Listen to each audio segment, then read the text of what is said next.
Good evening.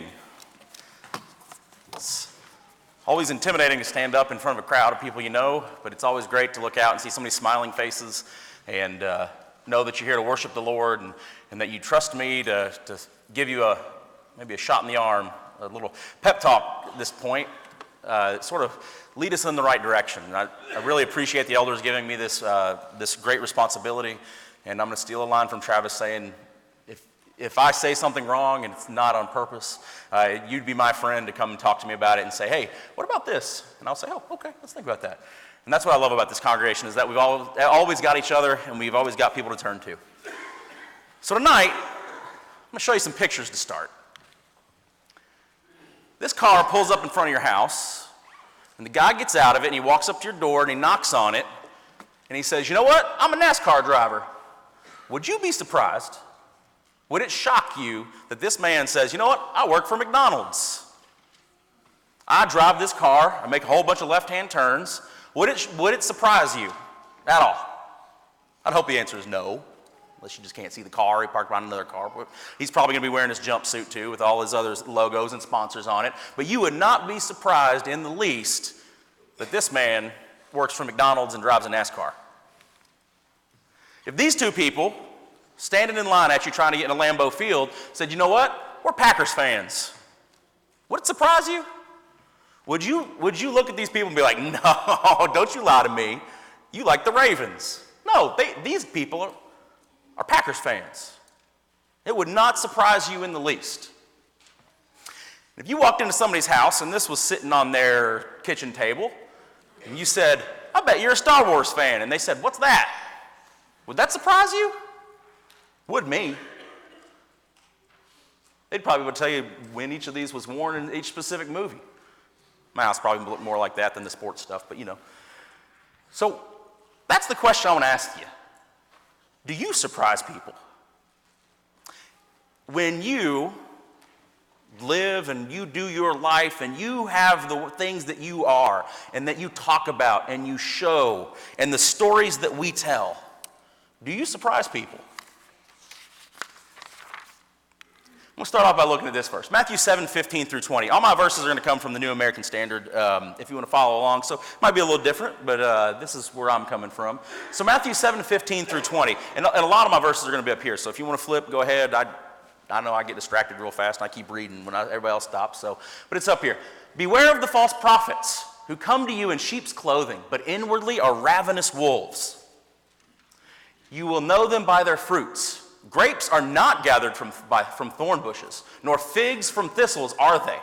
So every good tree bears fruit, but the bad tree bears bad fruit. And we're going to skip for a second. We're going to jump straight down to 20. And he's going to say, so then you will know them by their fruits. And the two verses in between there talk about how you got a good tree, you're going to let it grow. You got a bad tree, what are you going to do with it? Get rid of it. So Christ in this whole big chunk of text is telling us what? If we see a bad person, we're going to know them by their fruits. So like that, I took a kids to Washington, D.C. once, and the guy's walking around, he's got 10 purses all over his shoulders. And he walks up to one of my kids, and I was like, no, let's keep going, let's keep moving. We're late to get to some museum. And one of my students looks at me and says, Mr. Quinn, were those real? I said, what do you think? He's trying to sell you he's in Chinatown in Washington, D.C. He's trying to sell you a purse, and it's not Michael Kors with a K, it's got a C on it. Is it real? We know him by his fruit, right? He may be, who knows, he might just have a spelling error, but he's probably not selling us legitimate goods. When a false prophet comes into your midst, you're going to know because it's not going to be right. It's not going to know that. So the question I've got for you, if we know a bad tree by its bad fruits, do we know a good tree by its good fruits? So we're going to look at what are our fruits. What are the things that we produce? What are the stories we tell? What are the things we do as Christians? What is the way that we live our life? And do we produce fruits? Or do we surprise people? I think one of the worst feelings in the world once is I had a really bad week at school. I'd lost my temper with somebody, and he asked me a biblical question, and I answered it, and he said, wow, You go to church? And I felt about that big. And I surprised him. It wasn't a good surprise, but it was pretty bad. And I felt really bad about that because he said, I just didn't know that. I wouldn't have put that two and two together. And he said, just the way you lost your temper, I didn't think Christians did that. And I thought, oh, stop. Let me get out of this. So let's look at Galatians 5:22 through 23. But the fruit of the Spirit is love, joy, peace, patience, kindness, goodness, faithfulness, gentleness, self-control. Against such things there is no law. So for the rest of the evening, I want to go through some of these words with us. I want to look at all these different fruits we have. Probably should have counted them before I got up here, but I didn't. So 1, 2, 3, 4, 5, 6, 7, 8, 9 things. I want to look through those things, and I want to see, do we surprise people? When they see our love, our peace, our faithfulness, our gentleness, are they surprised? And what can we maybe do to sort of step that up for each other? Because that's another thing I really like about this congregation, is that there is nobody in this room that I would have a problem with coming to me and saying, you know what? You're not being very patient because I trust you. And I hope you trust all of us around you to sort of help you say, you know what? I'm not seeing a lot of patience out of you. I'm not seeing a lot of joy. I'm not seeing a lot of gentleness or self-control because it matters. That story we tell as we live our life, what's the song? We are the only Bible that some in the world will see. And it's sort of hard to think about. So let's look at love. We all know this is not going to be a sermon about the Greek roots because I'm going to say them wrong, and Curtis isn't here to sort of nod me in the right direction. So we're going to go with this love right here, and that's agape. We all know we've heard 1,000 different sermons on different versions of love, but this love is agape. It's charity, it's altruism, it's unselfish concern.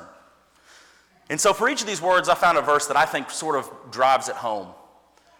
And in Romans 5:7, you can't get any more about what agape love is. That unselfish concern that we can have for others and God has for us. Because when you hear agape, the majority of the time, it's more about the way God feels about us. And it's that sacrificial love. For while we were still helpless at the right time, Christ died for the ungodly. For one will hardly die for a righteous man, though perhaps for the good man, someone would dare even to die. But God demonstrates his own love toward us in that while we were yet sinners, Christ died for us. When people see your love, when they see your acts of charity, when they see your acts of altruism and unselfish concern, do they see your fruit? Are they surprised? Or is it just something that happens naturally? It's not easy. Now, I'm not telling you got to die for anybody. There's about 4 people in this room that I'd die for, and they're sitting on the second back row back there. Some of y'all might take a bullet in the leg, but we'll get there. But I'm not asking that. But when you see somebody that needs help, do you love them? Do you love them enough to step up and help? Do you love them enough to go out of your way and have an unselfish concern and not think, you know what, I think Stephen's having a really bad day. I'm going to go make him a nice sandwich and take it to him because Phoebe or one of the kids is home sick and Hannah's probably busy. That's going to make me feel really good. Is that unselfish? No, I just want to help him out. Do the people of the world see our love? It's really easy to love you guys. I don't doubt any of you, if I came and said, hey, I need some help, you'd help me out.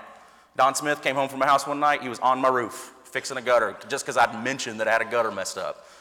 And you ever come home to Don Smith on your roof, it's a little scary. But that's love.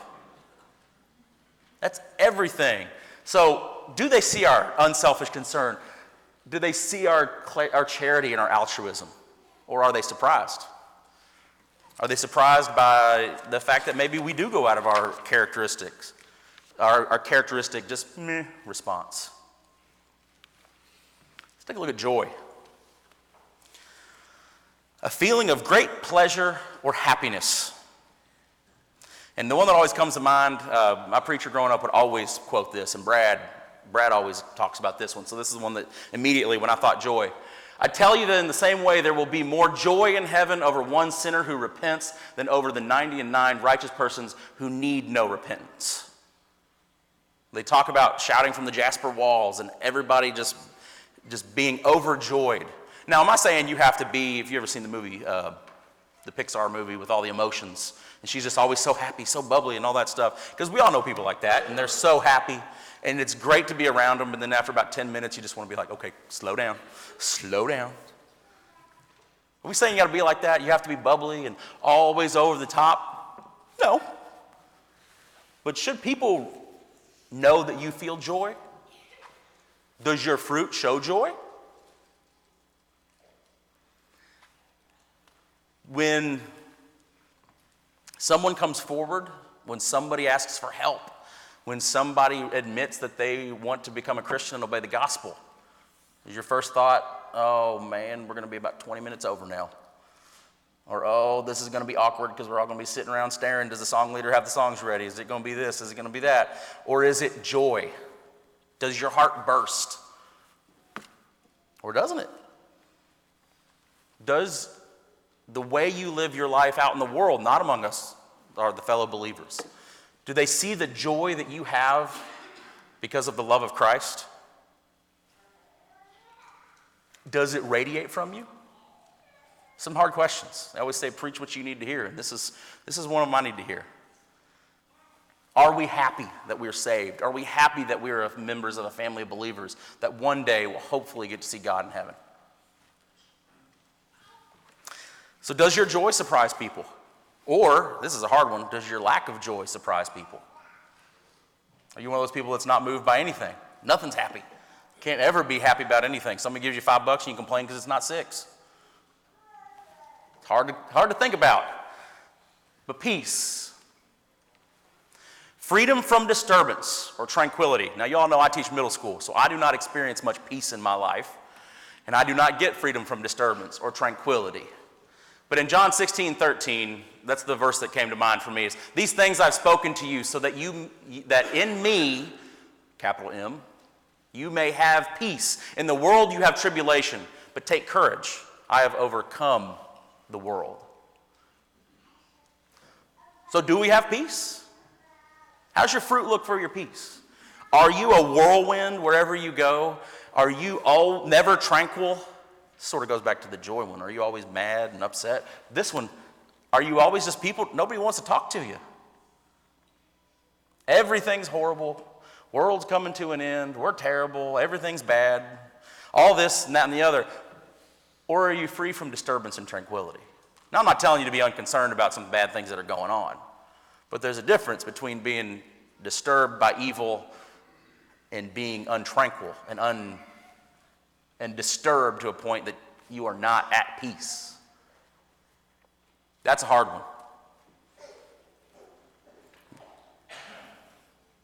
When we look at the way we live our lives, do we show that peace?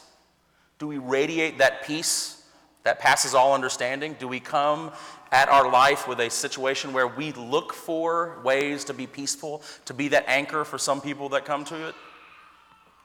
There's some of you all that I talk to on a pretty regular basis. And there's some of you all, when I talk to you, it is because you are peaceful, you are calm, and you are always just level. That's what I appreciate about some people that I talk to, because I don't ever get that with my 12 and 13-year-olds all around the classroom. And we all know that. You know that person you want to talk to because they're always just right there. And do we radiate that? Do we have that fruit that shows that we are at peace? Patience. This is the part where it's going to hurt a little bit, because it just is. And if y'all know me, this is what I need to hear. It's the capacity to accept or tolerate delay, trouble, or suffering. So, when bad stuff happens, are you patient? We're going to look at Matthew 18:26. We all know the story here, right? You got a guy owes a whole bunch of money to his master. And the master calls him in and he says, hey, you owe me a whole bunch of money. And what does the slave say? He says, have patience with me and I will repay you everything. And if we remember how much money that was, it was not a trivial amount. It's quite a bit. And we know the story goes on to say that then he goes out to his fellow slave and he says, hey, you owe me, I don't know, cheeseburger money, not a whole bunch of money. You owe me something. And what does the other slave say to him? Have patience with me And what's he do? No. Pay it or get out. Do we have that patience? Do we, I don't know, there's the book from a while ago, Don't Sweat the Small Stuff. Do we sweat the small stuff? Do we let it get to us to a point where people can look at us and the way we handle a silly question or a kid asking me for the third directions when I've already given it to him 4 times and the copies are missing? Do I take it in stride? Do I take it with patience? Or do I lose my cool? When the kid comes to you for the fruit snacks for the 900th time and you've told them, I'm not giving you fruit snacks right now. It's about dinner time. Do we take it with patience or do we lose our mind? When all you want is 3 minutes to sit in your office and not worry about it, but somebody knocks on the door and hands you a report that has nothing to do with what you want to talk about right now, do we handle it in a way that is good and shows that we have the fruit of the Spirit of patience? Or are people surprised when we are patient once and they say, "Ooh, I didn't know you could do that"? We shouldn't surprise people with this one. And if I said, okay, everybody close your eyes and we're gonna hold your hands up, if this is the one that you need to work on, I would probably say most of us would pick this one. Because as we get older, this gets shorter and shorter and shorter. My dad said once you hit a certain age, it actually gets longer and longer and longer because you just don't care anymore, but I'm not at that age yet, so. So do we have patience? Do we surprise people? Are we surprised with ourselves when we can be patient? And a lot of times it's just take a breath. Don't say the first thing that comes to your mind because it's probably going to be mean and it's probably going to be rude. But are you patient? Kindness. This one's easy. I think it's pretty easy to be kind. But it goes back to the other one. You got to be kind even in the hard times. And that's being friendly, generous, and considerate. And I go back to 1 Kings 2:7, which 1 Kings 2:7, it's the whole chunk of text where David knows he's about to die, and he's sitting Solomon down, and he's telling him, here's what you need to do. He's giving him the dad speech. I'm about to be out. Here's everything you need. And in 7, he said, but show kindness to the sons of Barzillai, the Gileadite, and let them be among those who eat at your table, for they assisted me when I fled from Absalom your brother. And this was a hard one to find because there are so many examples of kindness. The kindness that God shows us, the kindness that Christ showed to those he healed, the kindness that everybody, when they talk about the early church, the kindness that they had for one another. Are we kind? Not just to each other, because like I said, guys, it's real easy to be kind to you guys because everybody here is pretty nice to me. But when you go out in the world, and you see the guy with the torn shoes, with the ripped up shirt, is it easy to be kind to him or think, man, I wish he would just get a job? Is it easy when you're at school, guys, students, to see that kid that's sort of weird? We all know they're there. It's probably me when I was a kid. Is it easy to say, I'm going to be kind to him? It's not. It's not. But are people surprised when you do? Or are they more surprised that you don't when you say, yeah, I go to church. Yeah, I'm a Christian. Are they surprised by that? Because like I said, this is really easy. But when the rubber hits the road, it's pretty hard too. Because we all come at a lot of this with our preconceived notions of, oh, they could have done this, they should have done that, they could have done this. It doesn't matter. Because we're not called to be kind just to the people that think like us. And we're not called to be kind just to be to the people sitting in the pew with us. We're called to be kind to everyone, whether we agree with them or not. And that's not easy. Because like was mentioned this morning, there are people that lie to us, and there are people that are mean to us, and there are people that are not looking out for our best interests. But it doesn't matter because we are called to be kind. So, are they surprised when you're kind, or are they surprised when you're not? Goodness. Being being morally good or virtuous. And so Romans 15 was one of the verses that I found that has this reference in there. And Romans 15:14, and concerning you, my brethren, I myself am convinced that you yourselves are full of goodness, filled with all knowledge, and able to also admonish one another. They're good people. If you handed out a survey and you said, am I good people? Would people check yes or no? I love getting that compliment. I had a dad at school tell me once, he said, my kid said, you're good people. I said, you know what, that makes me feel good. But are you good? Are you morally good and virtuous? Do people look at you when they think, you know what, I gotta make a hard decision. I gotta make a good decision. I bet I could talk to LR and he's gonna help me out there. Because he's good. I can talk to Clint. Can I talk to Clint? Can I talk to Greg? Can I talk to anybody in here? You know what, I could talk to a lot of you guys. Because I know you. We've worshiped together. We've studied together. But does the world know your goodness? It's real easy to think yes, but when we really think about it, do we? Are they surprised by our goodness? If we wore a shirt that said, I believe in Christ, I worship regularly at the West End Church of Christ, would people look at us and say, what? Seriously? Hope not. Faithfulness. Firmness or constancy? Now you'd be surprised, this was actually a really hard one to find a verse for. So I went back to the Psalms. Psalms 36:5. Your loving kindness, O Lord, extends to the heavens. Your faithfulness reaches to the skies. And out of the 400 examples of faithfulness, almost 3/4 of them came from the Psalms. And it's all David talking about how God is faithful and good to him.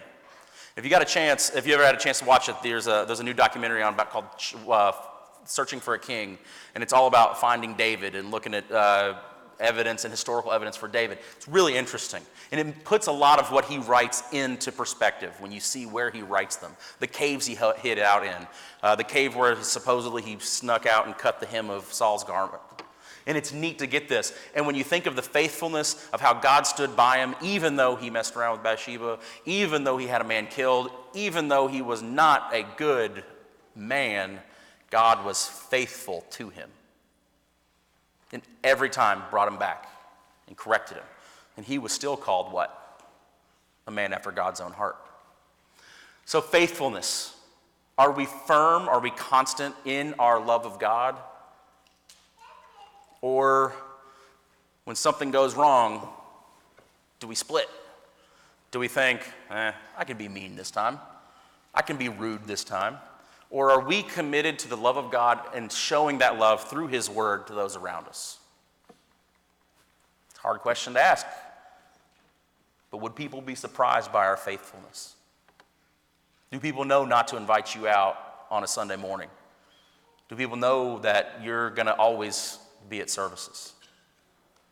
Do people know that when there's a meeting, you're going to be around and that you're going to prepare? Or are they surprised? Gentleness. Not easy, but it's one we got to talk about. Mildness of disposition, gentleness of spirit, and meekness. You all know me. I'm very passionate about what I think. I have some pretty strong opinions, and it is hard for me to consider the gentleness part. And this always reminds me, there's an old saying, if the only tool you have is a hammer, every problem looks like a nail. You know, hammers are not sensitive items, right? It's brute force. I mean, you can watch The Karate Kid and he's all about, you have to be very precise. But no, it's as hard as you can hit it, nail it into the wall, and move on. Sometimes you don't want that. Sometimes you need a drill. Sometimes you need a screwdriver. Sometimes you need glue.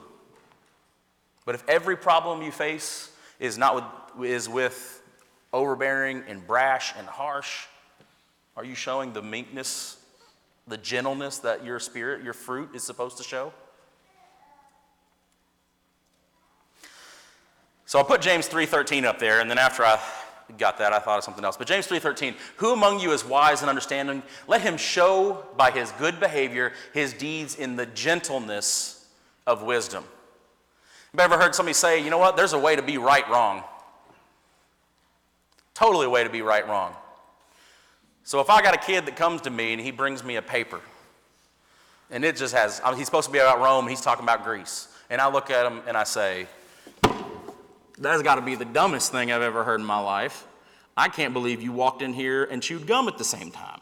Now, am I wrong? Is it dumb? Probably.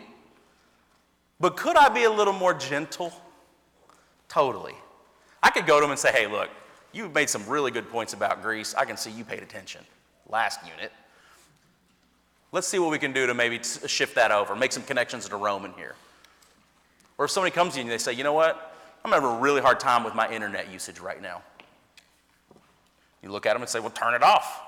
Okay, first of all, be realistic. Or I can't believe you could do that.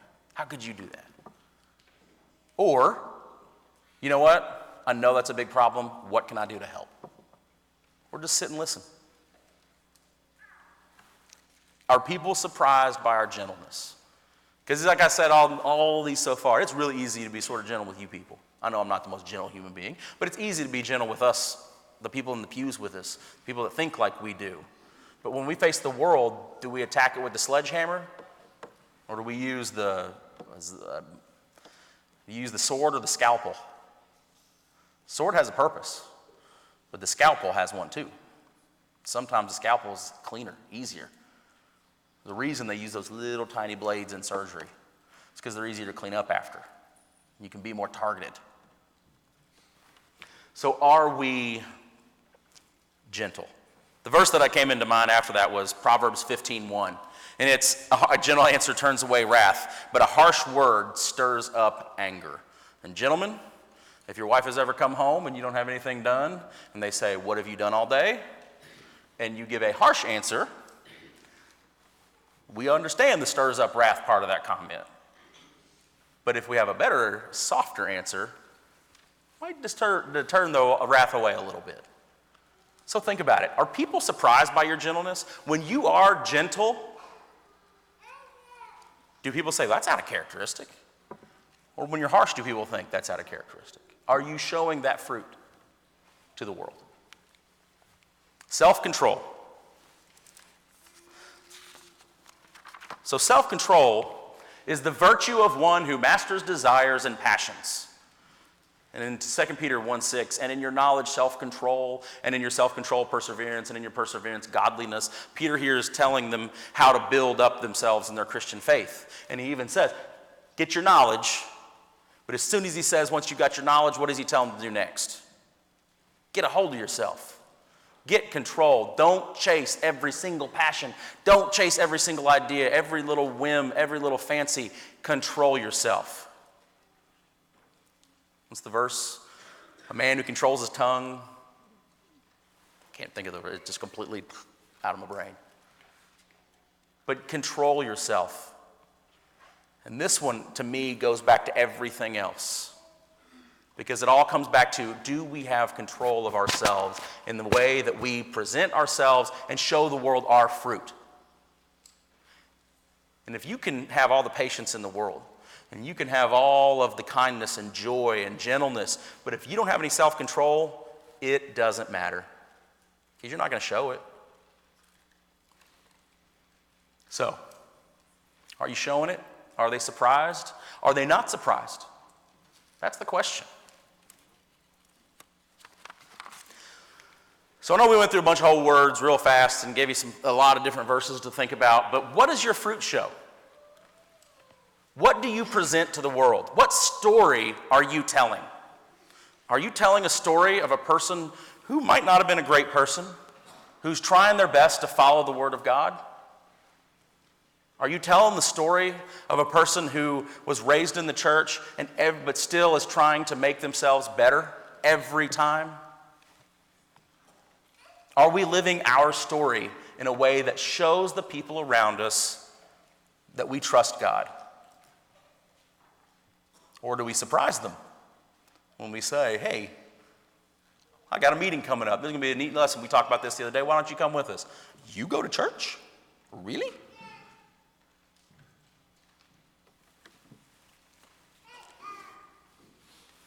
So the question stays, do you surprise people? Do you need help? Do you admit that you need help? Because that's what's about to happen. It's our custom here that we offer the invitation. And you know what? Like they've said before, there's nothing magical about that 2-3 minute song. Nothing. It doesn't matter what time it is. You can call any person in this building, and I guarantee you they will figure out a way to get you in here or get you to some kind of water if that's what you need. Or if you wake up at 2 a.m. and you know what? I need to talk to somebody. I don't think there's anybody in this room that'd hang up on you. You may not answer the phone because they don't hear it, but they may not hang up on you, or they won't hang up on you. Because that's what we do as a family. We show our fruit. But do we do it for the outside world too? Are you willing to step out? If you need the help, we're here. If you need to admit, you know what, I've not been living right, I need some help, there's somebody in this room that's been through something you've been through before. And that's the beauty of a large congregation is, you know what, there's troubles here, but there's also victory here. And there are people who've overcome what you've been going through. And there's people who've been through it before or are going through it now. And they will support you. If you haven't obeyed the gospel and you want to start showing those fruit, that's the first thing you got to do. You don't have the fruit until you take those first steps. And if you have obeyed the gospel and you need our help, you don't have to come talk to me. You can come down, wave me off, and you will not hurt my feelings whatsoever because you want to talk to Johnny or David or Greg or Clint or anybody else in this auditorium. Anybody will talk with you. Anybody will help you. So if you need to make your life right, if you need that help, don't be afraid to ask us. And you don't have to ask during the song. Come find me after services. Go get LR after services. Go get Mr. Spear after services. We're here. We're here. We'll help. So if you need to come forward, do so now as we sing.